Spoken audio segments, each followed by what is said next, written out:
오늘 같이 은혜 날 말씀은 고전 9장 1절부터 14절 말씀을 본문 삼아서 바울의 사도적 권리와 자발적 권리 제한의 모범이라는 주제를 가지고 같이 은혜 나누는 시간을 갖도록 하겠습니다. 우리가 이제 8장부터 11장까지는 우상의 음식을 먹어야 되느냐 말아야 되느냐 이런 어떤 문제를 가지고 이제 바울이 답변을 하고 있는 내용입니다. 그래서 우리가 8장에 대해서 우상의 제물 먹는 일에 대해서 그것이 형제에게 걸림이 되면 나는 영원히 고기를 먹지 않아 형제를 실족하지 않게 하겠다 이렇게 얘기를 하는 거죠. 그래서 그 맥락상에서 이제 바울의 사도적 권리를 주장하는 것은 이 고린도 교회가 바울을 사도로 인정하지 않는다는 거죠. 이제 바울이 세운 교회지만 바울의 사도적 권리를 인정하지 않는 사람들이 있어요. 다 인정하지 않는 것이 아니라 그 중에 인정하지 않는 사람들이 있다. 그래서 그 권리를 이제 사용하지 않고 이제 쉽게 말해서 자비랑했다는 거죠. 자비랑하고 다른 어떤 교회에서 생활비를 지원받아 생활한다는 그런 어떤 내용입니다. 그래서 이것은 복음의 장애가 되는 것은 바울도 스스로 어떠한 쓸 권리가 있고 자유가 있지만 복음의 장애가 되는 것은 얼마든지 절제한다는 어떤 것을 보여주는 겁니다. 그래서 이제 우리가 다시 한번 이 배경을 생각을 해보면 고린도 교회는 이제 우상의 제물, 그리스 신화에 나오는 그런 어떤 신들을 섬기고 있어요. 거기다 이제 황제 숭배를 섬기고 있었죠. 그래서 이제 그들의 어떤 중심 생활은 신전을 중심으로 생활했어요. 그러니까 우상의 제물, 우상 숭배하고 바쳐지는 어떤 제물, 그 다음에 음행 이런 것들이 그들의 삶 속에서 물들어 있었습니다. 그런 가운데 있어서 이 그 고린도 교회에 이제 교회를 세웠잖아요. 그러니까 우상 숭배하는 그들을 그리스도인으로 만들었습니다. 전도해가지고. 그래서 이 고린도 교회를 세웠어요. 그러니까 이제 우상의 습관이 남아있는 사람들이 있고, 또 거기 안에는 고린도 교회에는 이제 유대 신자도 있고 헬라 신자도 있어요. 헬라 신자라는 것은 이제 헬라 사상을 영향을 받아 영지주의 이단들이 있었어요. 영지주의 이단. 이제 그들이 예수를 믿어요. 그러니까 이런 어떤 두 사상을 가진 어떤 사람들이 이 교회 안에 공존해 있습니다. 그리고 이방인의 어떤 그 잔재가 남아 있는 그런 사람들도 여전히 고린도 교회 구성원으로 남아 있죠. 이런 가운데 있어서 우상의 제물 먹는 일에 대해서는 유대 신자들은 아무래도 이것이 율법주의 잔재가 남아있기 때문에 먹어서는 아니 된다 이렇게 생각하지만 헬라 사상을 받은 영지주의단들은 그런 것에 전혀 구애가 될 것이 없다 이렇게 그래서 유대 신자의 어떤 그런 장애가 되는 것을 생각하지 않고 자유롭게 먹는 반면에 또 이제 우상 숭배하는 습관을 가진 그 고린도 교인들 중에 이제 믿음이 연약한 자가 이제 어떻게 하냐면 그냥 자유롭게 먹는 그 사람도 있고 또 장성한 자에 대해서 얘기를 하죠. 장성한 자는 어떤 사람을 장성한 자라 하냐면 고린도전서 8장 4절에서 6절 말씀에 우리가 잘 나왔듯이 세상의 우상은 아무것도 아니다. 오직 하나님은 한 분뿐이시라는 이런 어떤 지식을 가진 자가 장성한 자라 그럽니다. 그러나 그런 지식은 모든 사람이 가진 것이 아니라고 얘기를 해요. 근데 모든 사람이 가진 것이 아닌데 그 중에 나는 우상의 제물이 아무것도 아니라는 어떤 이 지식을 가진 자가 우상의 집에 앉아서 먹는 것을 보면 우상의 습관이 있는 믿음이 연약한 자가 마음이 담대해져서 우상의 제물을 알고 먹는다는 것은 이것은 우상의 제물이야 하고 꺼리끼는 마음으로 먹는 걸 얘기하는 겁니다. 그 사람에게는 죄가 된다는 거예요. 그러나 장성한 자는 그걸 먹어도 이미 자유하기 때문에 그냥 하나의 음식으로, 우상의 제물이라고 생각지 아니하고 하나의 음식으로 먹는 거예요. 그러지만 음식으로 먹는다고 생각하지만 믿음이 연약한 자들은 그걸 뭘로 먹어요? 우상의 제물이라고 생각하고 먹는 거예요. 이제 그런 어떤 것에 대해서 바울은 절제하라. 네 자유하지만 모든 것이 가하고 모든 것이 자유하지만 믿음이 연약한 자를 위해서 절제하라 이렇게 얘기를 하는 겁니다. 그 연장선상에서 이제 1절부터 14절 내용이 이제 바울은 이제 사도로서 교회에 이제 부양받을 권리가 있다. 교회에 이제 생활비를 보조받을 권리가 있다. 이걸 얘기하는 겁니다. 오늘 그 내용이에요. 그럼에도 그 교회에서, 고린도 교회에서 이 생활비를 지원받지 않는 것은 뭐 때문에 그러냐? 아직 바울을 사도로 여기지 않는다는 거예요. 사도로. 여기지 않는, 다 그런 것이 아니라 여기지 않는 사람들이 있어요. 아직 사도가 아니냐. 그러면 사도라는 것은 이제 그들이 내세우는 어떤 기준이 있어요. 어떤 것이 사도냐? 말 그대로 예수님에 대해서 직접 위임을 받거나, 그렇죠? 직접 위임을 받아야 돼요. 그 다음에 사도들처럼 표적과 기사와 능력을 행해야 돼요. 그 다음에 복음을 전해서 어떤 열매를 보여야 돼요. 이런 것. 요 중에서 이제 걸린 것이 뭐예요? 그들이 가장 문제 삼는 것은 예수님으로부터 직접 위임을 받지 않았다. 그리고 12사도가 아니다. 이런 어떤 문제를 걸고 넘어지는 겁니다.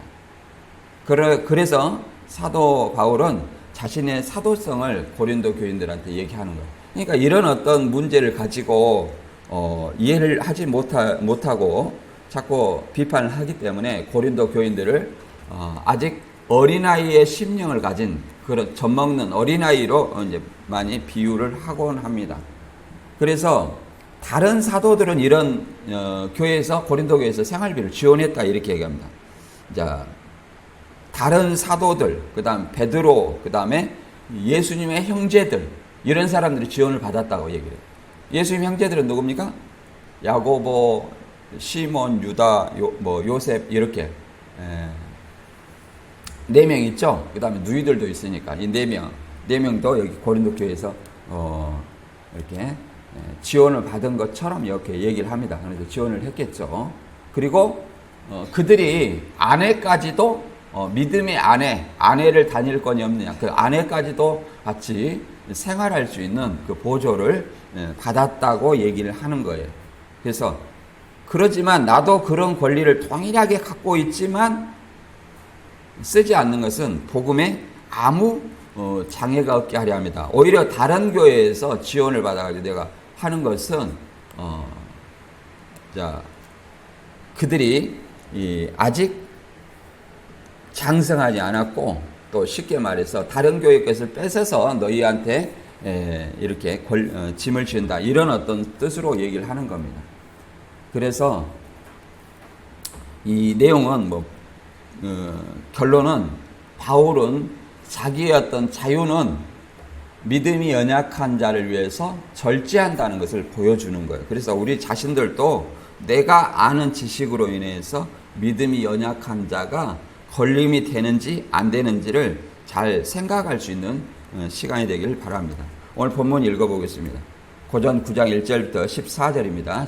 내가 자유인이 아니냐, 사도가 아니냐, 예수 우리 주를 보지 못하였느냐, 주 안에서 행한 나의 일이 너희가 아니냐, 다른 사람들에게는 내가 사도가 아닐지라도 너희에게는 사도이니 나의 사도됨을 주 안에서 인친 것이 너희라. 나를 비판한 자들에게 변명할 것이 이것이니 우리가 먹고 마실 권리가 없겠느냐, 우리가 다른 사도들과 주의 형제들과 게바와 같이 믿음에 자매된 아내들 데리고 다닐 권리가 없겠느냐, 어찌 나와 바나바만 일하지 아니할 권리가 없겠느냐, 누가 자기 비용으로 군목물을 하겠느냐, 누가 포도를 심고 그 열매를 먹지 않겠느냐, 누가 양떼를 기르고 그 양떼의 젖을 먹지 않겠느냐? 내가 사람의 예대로 이것을 말하노니 율법도 이것을 말하지 아니하느냐?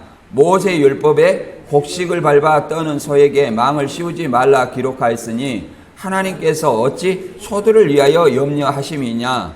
오로지 우리를 위하여 말씀하시니 아니냐? 과연 우리를 위하여 기록된 것이니 밭가는 자들은 소망을 가지고 갈며 곡식 떠는 자는 함께 얻을 소망을 가지고 떠는 것이라. 우리가 너희에게 신령한 것을 뿌렸은즉 너희의 육적인 것을 거두기로 과하다 하겠느냐? 다른 이들도 너희에게 이런 권리를 가졌거든 하물며 우리일까 보냐? 그러나 우리가 이 권리를 쓰지 아니하고 범사에 참는 것은 그리스도의 복음에 아무 장애가 없게 하려 함이로다. 성전의 일을 하는 이들은 성전에서 나는 것을 먹으며 제단에서 섬기는 이들은 제단과 함께 나누는 것을 너희가 알지 못하느냐? 이와 같이 주께서도 복음 전한 자들이 복음으로 말미암아 살리라 명하셨느니라. 아멘. 예. 이 사도가 이런 권리를 있지만 권리를 쓰지 않는 것은 복음에 아무 장애가 없다. 이런 거. 오늘 말씀은 이것에 이걸 적용을 해본다면 교회에서 이런 사람은 교회에서 책임을 져야 된다. 이런 얘기예요. 어려운 얘기가 아니라. 근데 우리가 이제 이 바울 서신을 통해서 이제 하나씩 한번 알아보도록 하겠습니다. 이 바울 자신이 사도권을 주장하는데 왜 주장하겠어요? 사도가 아니라고 비판하는 자들이 있다는 거예요. 사도가 아니라고. 그래서 사도가 아니라고 비판하고 왜 생활비를 얘기를 하겠느냐? 그 말은 사도가 아닌데 우리가 생활비를 줘야 되냐 말아야 되냐 이런 어떤 문제가 있었던 것으로 우리가 역으로 생각해 볼 수 있습니다. 그래서 바울이 고전 9장 1절에 이렇게 얘기하는 거예요. 내가 자유인이 아니냐? 사도가 아니냐? 예수 그리스도 주를 보지 못하였느냐? 주 안에서 행한 나의 일이 너희가 아니냐? 내가 다른 사람에게 내가 사도가 아닐지라도 너희에게는 사도이니 나의 사도됨을 주 안에서 인친 것이 너희라. 이렇게 얘기를 합니다. 이제 이 얘기는 만약 고전 8장에 이어서 얘기하는 거예요. 계속 자유와 절제에 대해서 얘기를 하는 겁니다. 이게 자유와 절제는 어떤 사랑이죠. 사랑의 어떤 실천이라고 얘기할 수 있고요. 이것은 이제 사도의 권리에 대한 어떤 것을 한 세 가지로 봅니다. 첫째는 이제 증인들 앞에서 그리스도로부터 직접 위임을 받거나 확증을 받은 자를 얘기합니다. 그러니까 사도 바울을 사도가 아니다 이렇게 생각하는 것은 위임을 받지 못했다. 예수님의 그 살아생전에 위임을 받지 못했다. 이런 어떤 논리를 얘기하는 거겠죠. 이제 둘째, 그리스도로부터 위임받은 표적과 기사와 능력을 행해야 된다. 이렇게 얘기합니다. 요거는 이제 바울도 행했기 때문에 고린도 교인들에게 이걸 강조를 하죠. 나도 표적과 기사와 능력을 행했다. 네, 이런 걸 반증을 합니다. 그 다음에 셋째는 그리스도의 복음을 효과적으로 전파하는 사역을 성공적으로 보여줘야 합니다. 복음을 통해서 많은 어떤 그 전도 열매가 맺어져야 된다는 거예요. 그래서 다른 사람에게 사도가 아닐지라도 너희에게 사도이니 나의 사도됨을 주 안에서 인친 것은 너희라. 그러니까 내가 너희를 그 고린도 교회를 세웠지 않느냐, 너희가 나의 열매지 않느냐 하고 나의 사도됨을 인친 것은 너희다. 나의 사도됨의 증거가 바로 이 고린도 교회라고 얘기를 하는 겁니다. 그래서 항상 이런 어떤 말씀은 바울의 어떤 고린도전서를 읽어보면 굉장히 믿음이 연약한 자들을 위한 배려와 절제가 담겨 있다는 것을 알 수 있어요. 이것은 말 그대로 사랑에 기초한 것이죠. 이 사도행전 1장 21절 보면 이제 사도의 조건을 이렇게 나옵니다. 이 사도의 조건을 말하는데 이제 유다가 죽고 마띠아를 뽑을 때 사도의 조건 이 가운데서 뽑아야 된다 이렇게 얘기를 합니다.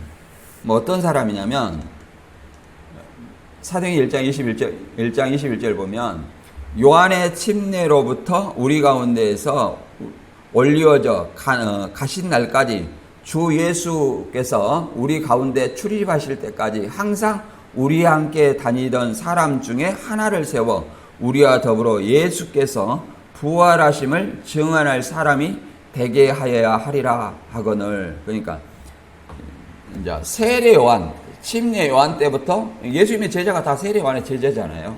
그러니까 세례 요한 때부터 승천할 때까지, 그러잖아요. 부활해가지고 승천할 때까지 우리와 함께 다니던 사람 중에 하나를 세워서 뭘 증언하냐? 부활을 증언하려야 하리라. 이런 것이 이제 사도적 조건이라고 얘기를 하는 겁니다. 근데 이제 사도 바울은 말 그대로 예수님의 부활도 직접 목격했다고 얘기를 하는 거예요. 그래서 직접 지시를 받은, 사도라는 뜻이 뭐예요?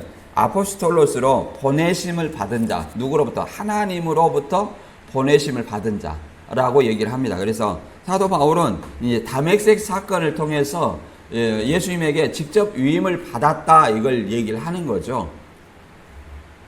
우리가 이제 다 아는 내용이지만 사도행전 9장에 이제 사울이 이 다메섹에 이제 갈 때에 하늘로부터 빛이 둘러비쳤잖아요.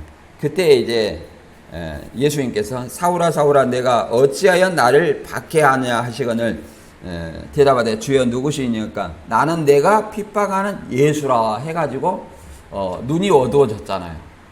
그래서 이제 아나니아에게 다시 안수를 받고 눈이 띄어졌죠. 그래서 이제 사도의 어떤 첫 번째 증거, 예수로부터 위임받은 사람임을 이걸 가지고 이 증거를 하는 겁니다. 그리고 이걸 고전 15장 8절에도 이렇게 얘기를 합니다. 자기의 사도됨을 계속 얘기를 하죠. 특히 이제 고린도 교회 사람 중에 바울이 사도가 아니라는 것을 비판하는 사람들이 좀 있었나 봐요. 그래서 맨 나중에 만삭되지 못하여 난 자 같은 내게도 보이셨느니라. 나도 사도 중에 가장 작은 자라. 나는 하나님의 교회를 박해하였으므로 사도라 칭함을 받기를 감당하지 못할 자니라. 이렇게 얘기합니다. 내가 주님을 받고 주님이 친히 나에게 보여주셨고 사도 중에 가장 작은 자이지만 그러잖아요. 그러니까 자기를 사도라고 얘기하는 거예요. 그러나 내가 사도라 칭함을 감당하지 못하겠다, 이렇게 얘기를 하는 겁니다. 자기의 어떤 사도됨을 얘기를 하는 거예요. 이걸 또 갈라디아서에서도 얘기를 합니다. 이 갈라디아 교인들도 갈라디아 교회 안에 유대 율법주의 그 이단들이 들어와 있었죠.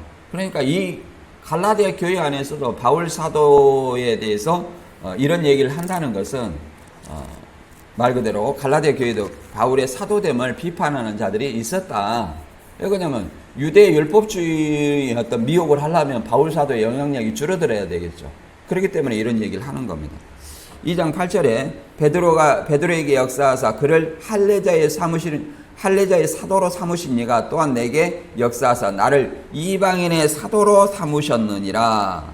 또 기둥같이 여기는 야고보와 게바와 요한도 내게 주신 은혜를 알므로 나와 바나바에게 친교의 악수를 하였으니 우리는 이방인에게로 그들은 할례자에게로 가게 함이라. 그러니까 이제 사도들 중에 이제 핵심인 이제 야고보와 게바와 요한도 요한도 바나바와 바울을 사도로, 이방인의 사도로 이렇게 인정했다, 이렇게 얘기를 하는 거예요.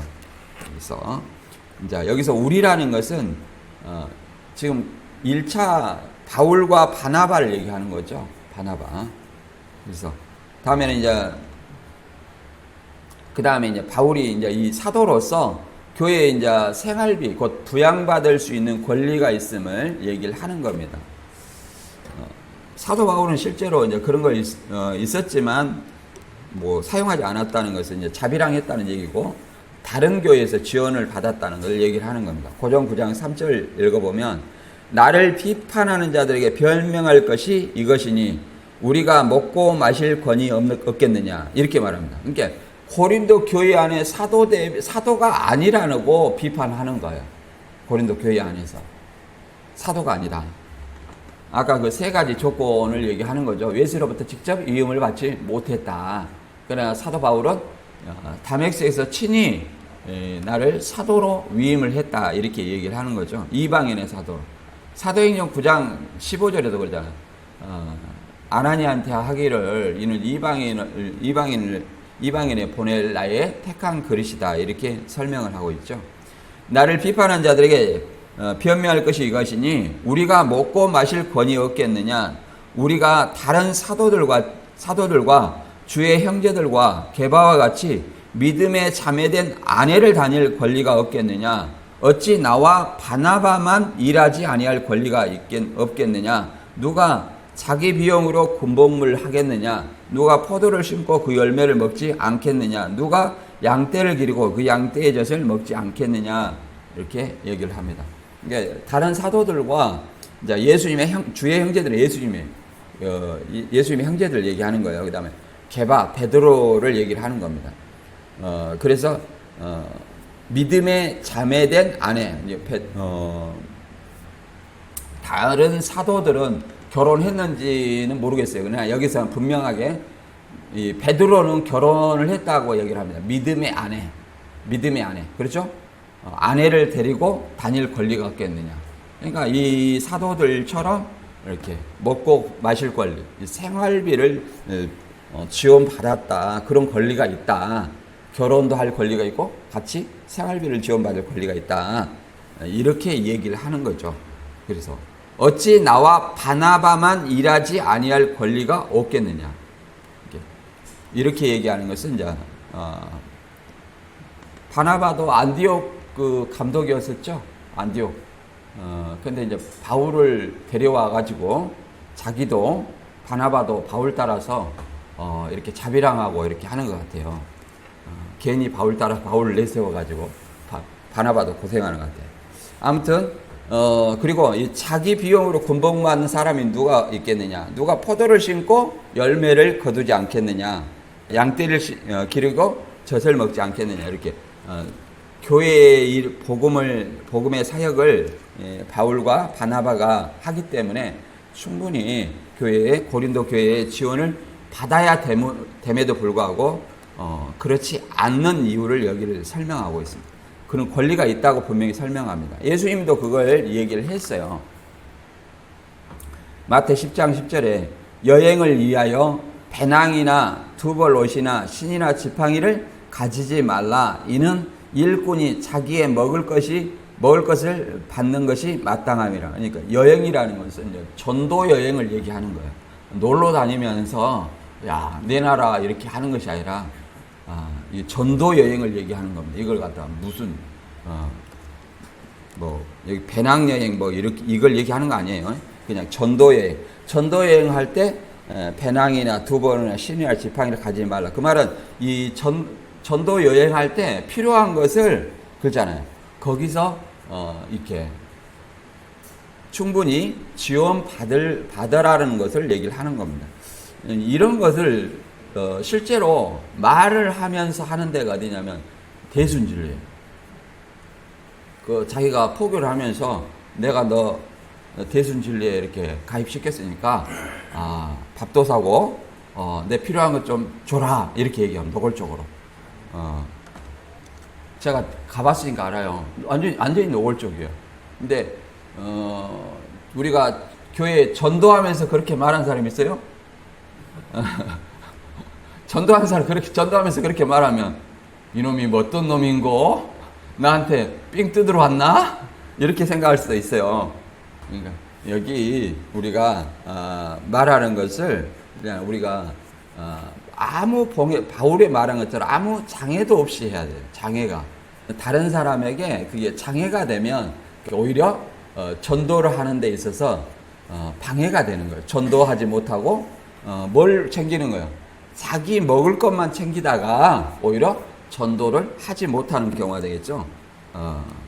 먹을 권이 있다는 것은 그가 자발적으로 그러잖아요. 자발적으로 생활비를 이렇게 먹을 것을 준다면 이것은 모르겠지만 내가 내놔라 이렇게 얘기하는 것은 오히려 전도가 아니라 그리스도의 사역에 방해하는 일을 하는 것이라고 생각을 해야 돼요.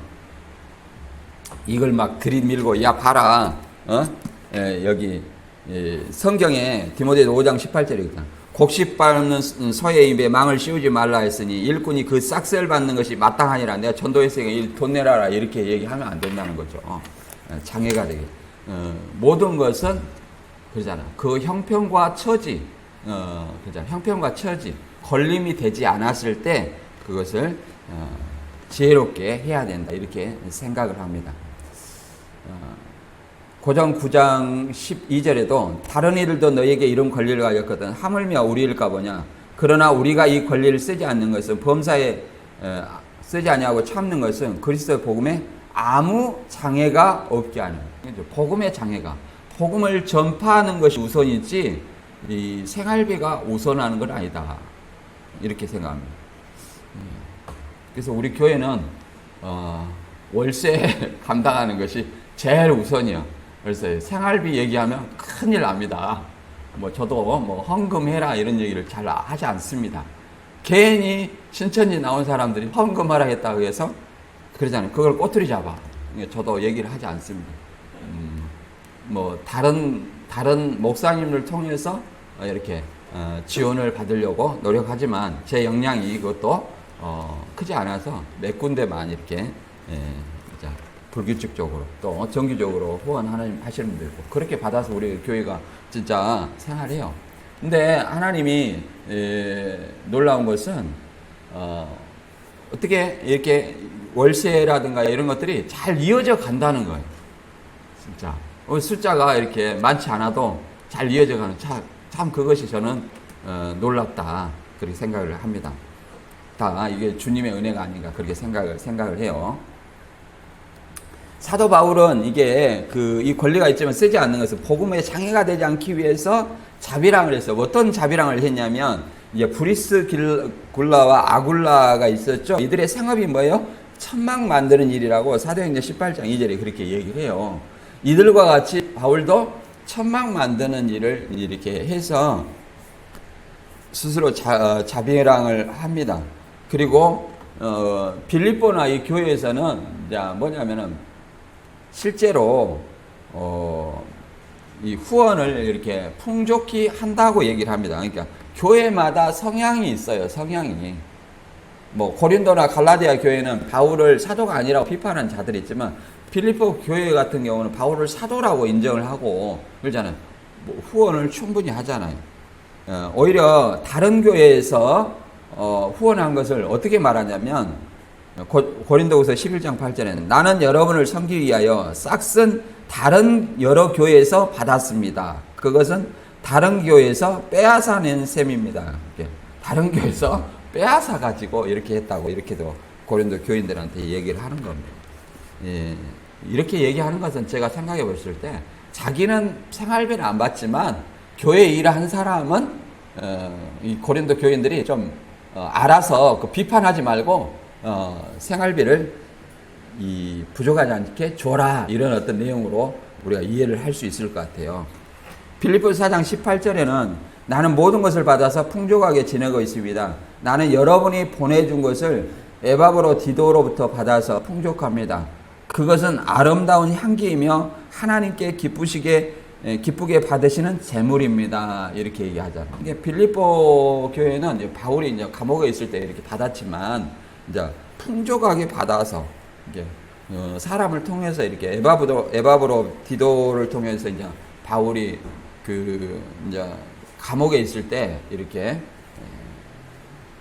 후원을 이렇게 풍족하게 했다고 얘기를 하는 거죠. 이게 교회마다 의미가 다르다는 것을 우리가 생각해 볼 수 있죠. 그리고 이제 모세 율법 고린도 교회 안에 뭐예요?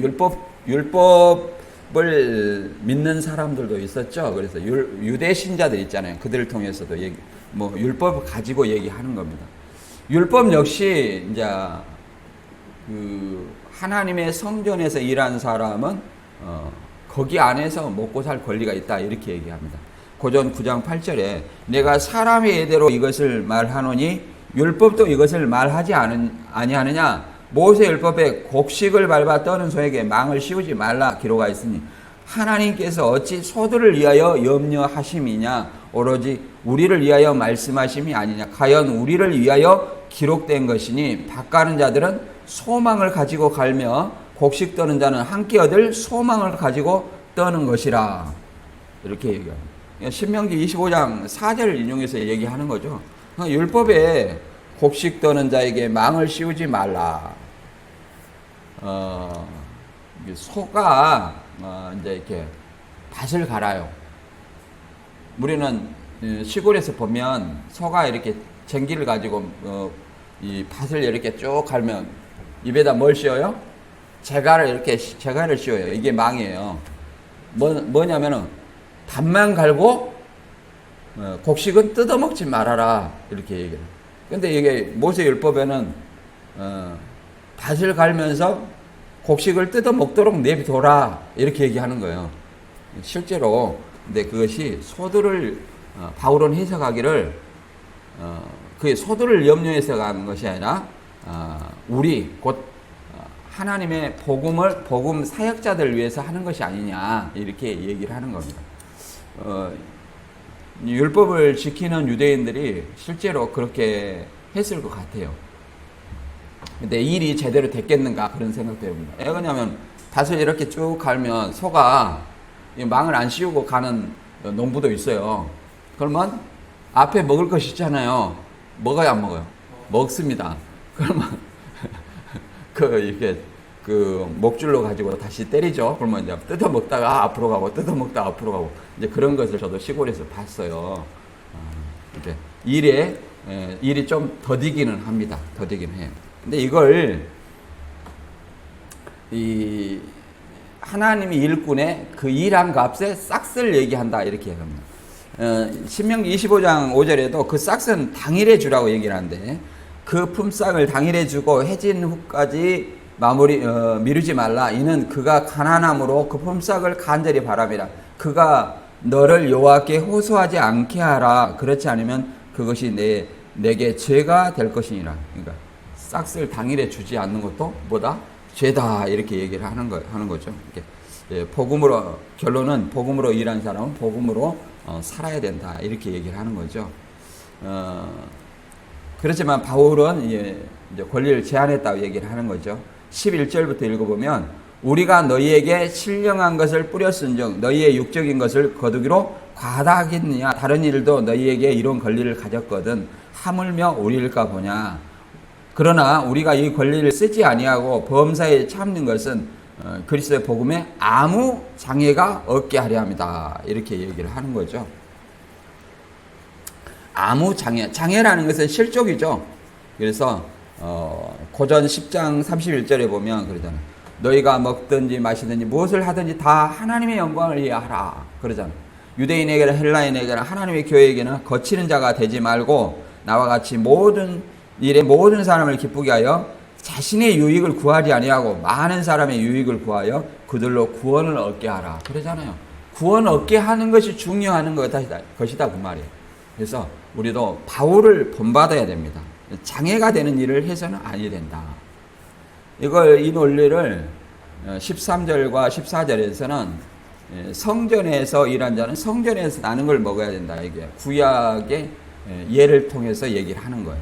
고전 9장 13절에 성전에 일을 하는 이들은 성전에 나는 것을 먹으며 제단을 섬기는 이들은 제단과 함께 나누는 것을 너희가 알지 못하느냐. 이와 같이 주께서도 복음 전한 자들이 복음으로 말미암아 살리라 명하셨느니라 이렇게 얘기를 합니다.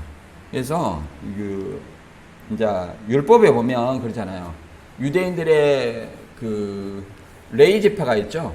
레위 지파의 기업은 뭐예요? 제단 섬기는 일이에요. 제단 섬기.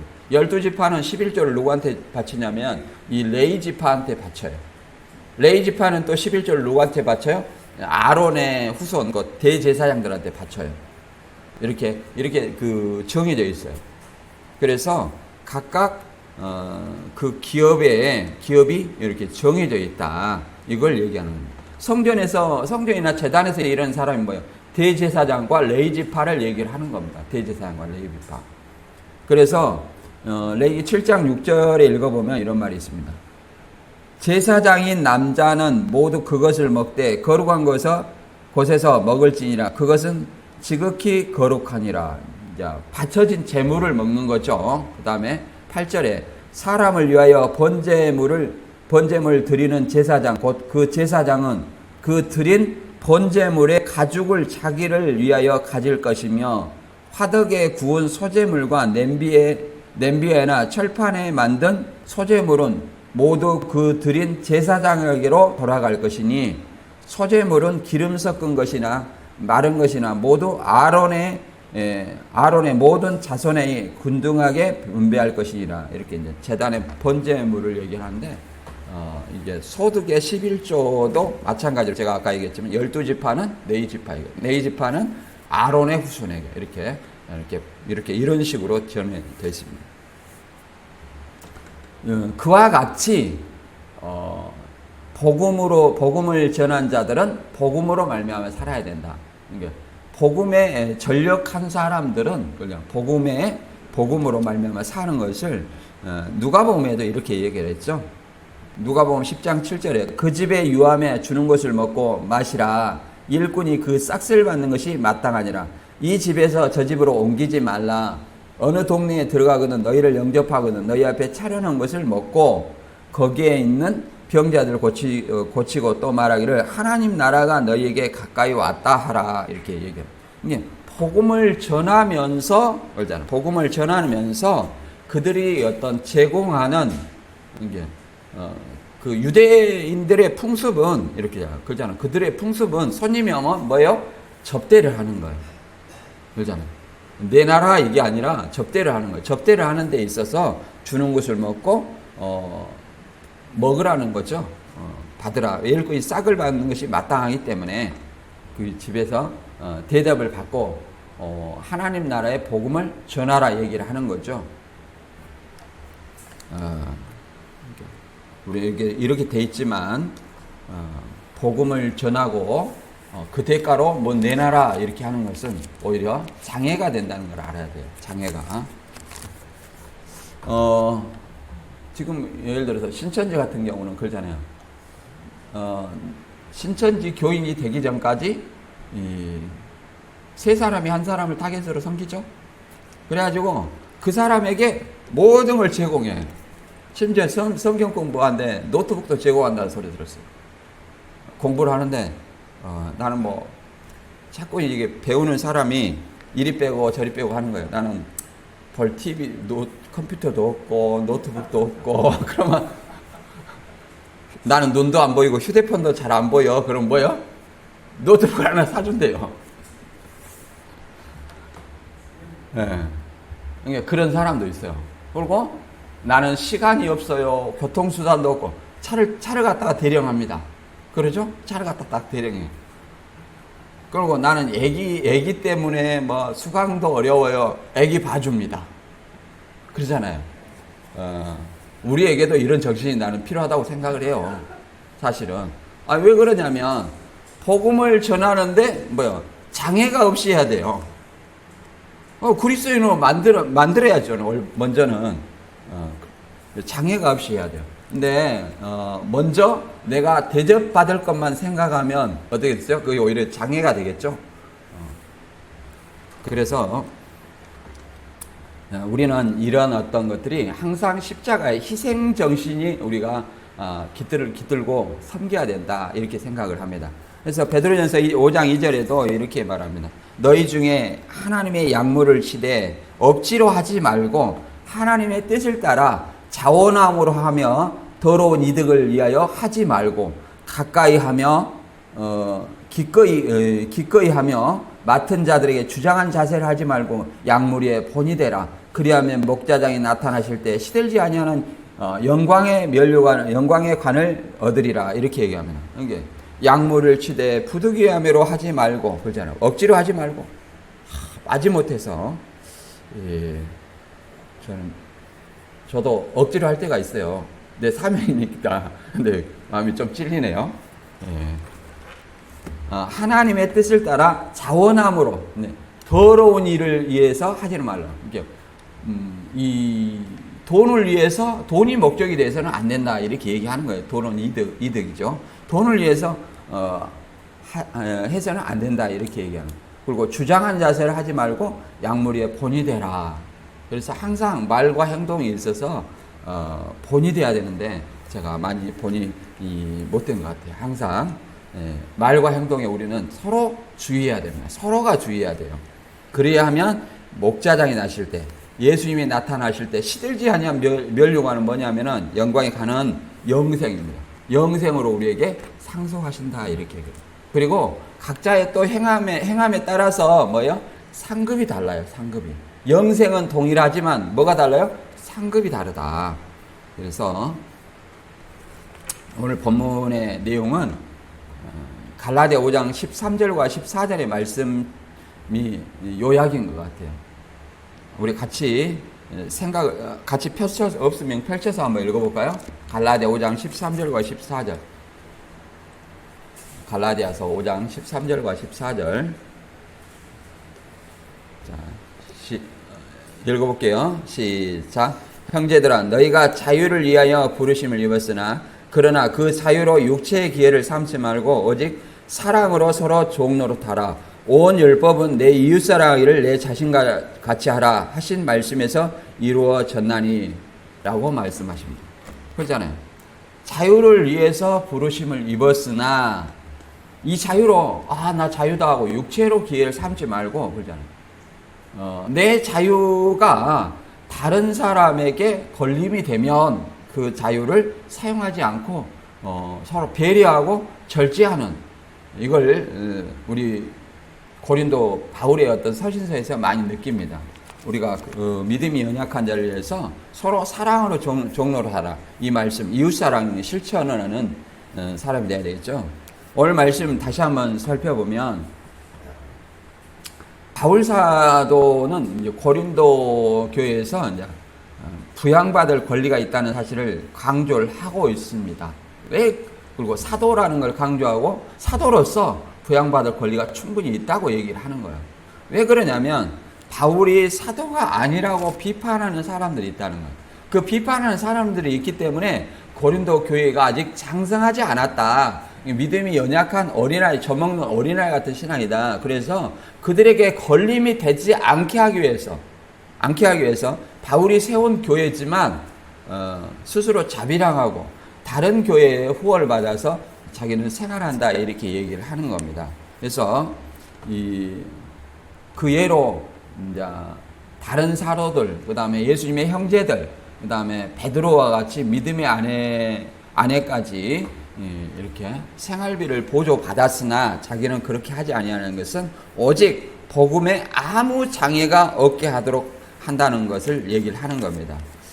우리도 이 갈라디아 5장의 말씀처럼 그러잖아요. 또 고린도 9장의 말씀처럼 내가 복음을 믿음으로 그러잖아요. 자유라는 것은 하나님이 우리의 어떤 모든 주권을 행하신다.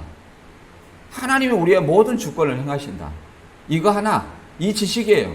다른 세상의 것은 아무것도 아니라는 거죠. 우상이나 이런 것들 아무것도 아니다. 그래 이런 어떤 지식을 가지고 내가 복음을 전하는 데 있어서 내 자유를 사용하기보다 그 믿음의 연약한 형제를 위해서 배려하고 절제하는 것이 진정 사랑의 실천이 아닌가 이렇게 생각합니다. 저와 여러분이 서로 주님의 몸된 교회 안에서 서로 사랑을 실천하는 저와 여러분이 되시기를 주님의 이름으로 축원합니다.